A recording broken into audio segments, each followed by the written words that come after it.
Yeah, I have a connection. Good. Well, thank you. At Andera, we specialize in simplicity. And one of the most complicated things in banking is the new account opening process. And it's why if you go to almost any bank website and try to open a new account today, the best they'll be able to do for you is give you a form to download, print, and mail in. And if you compare that to what I'm going to show you today, I think you'll see what we've accomplished. Now, I warn you, this is going to be simple, almost too simple to demo. But that's the point. When you're dealing with consumers, you can't be too simple. It's what you can't see behind the scenes where all the complexity is hidden. So picture with me that you're on a bank's website, and you click a button or a link that says, open a new account, for example. Brings you to a screen, let's say the bank is called ABC Bank, brings you to a screen that welcomes you, gives you an idea what to expect, what you're going to need, and how long it's going to take. You click the Continue button, and it asks you what accounts you're going to apply for. So let's say we want to apply for a checking account, savings account, and a money market. Make our selections, and click Continue. It's found for us some options that it thinks I might like. These options are typically related to the products I picked. So e-statements, online banking, anything like that, it's up to the bank. Continue. Now it's going to present us with the disclosures that are associated with the accounts that I picked. So we go through a process of indicating our consent to these disclosures. We can review them if we choose. Most people don't. And when we click Continue, there's a mechanism on the back end that will actually formalize an electronic signature so that there's no physical paperwork required. These documents are legally signed according to the e-Sign Act. Continue.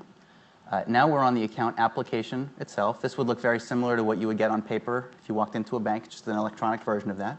So we'll ask people for their name, social security number, home address, mailing address, previous address. I won't fill all this out in the interest of time. Driver's license, banking and account usage information. It's for anti-money laundering, taxpayer certification. All of that gets filled out. Then they click Continue. They can designate a beneficiary for the account if they choose.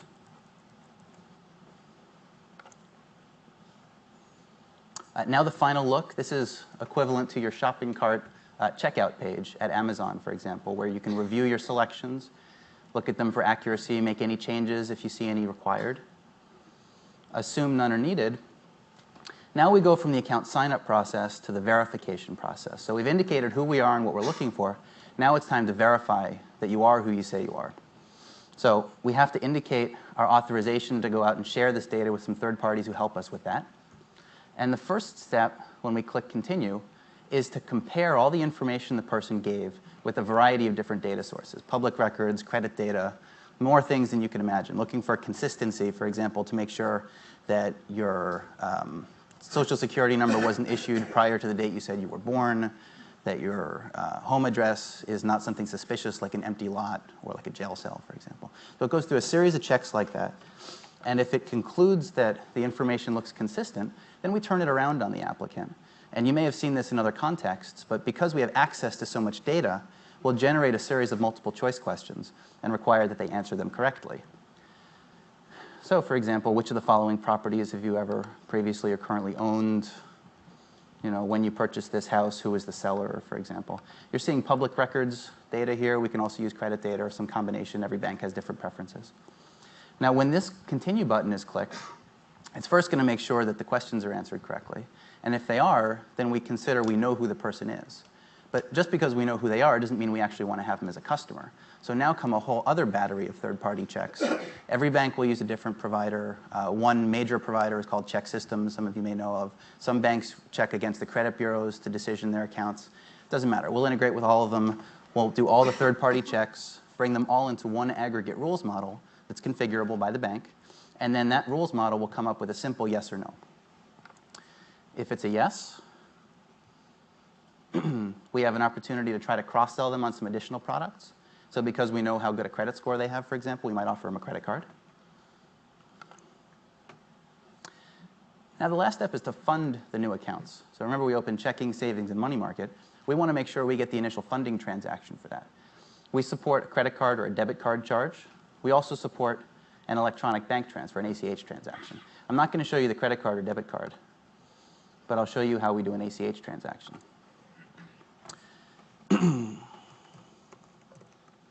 type in our source accounts information. I'm not going to fill it all out. So we would type in the routing number and the account number. This could be Bank of America or some other bank where you have your accounts. Then we need to verify that we own the account. We actually do this in partnership with Yodlee, who's here today, that we support an instant verification of the account as well as a 2 to 3 day verification. I'll show you the instant verification. So because we know who the bank is, we're able to actually integrate with that bank's internet banking system and ask for the login credentials. So this is as if I'm logging into that Bank of America account. I'll recognize my challenge questions based upon the Bank of America login process. And assuming I enter those credentials correctly, we then, through Yodlee, go out, log into Bank of America, check the name and account number there, and compare it to the name and account number that the person has told us. If they match, we consider it to be owned. So the funding verification was successful. Last step is for us to pick how much money is going to move. So let's put $5 into the checking, $100 into the savings, and $500 into the money market. That's a $605 charge, consistent with our $2,500 maximum that we were given. And now we're done. That's our confirmation screen. You can see the accounts are opened. Account numbers are generated. That's key. The money has been moved. We get a confirmation number. It sends us an email. And now we can go and log into internet banking or call the call center. They'll know who I am. So not only has this worked for the internet channel, many of our customers are actually using us in their branches and call centers, all on one unified process. So with 10 seconds left, that's all I have to say. Thanks. Thank you very much.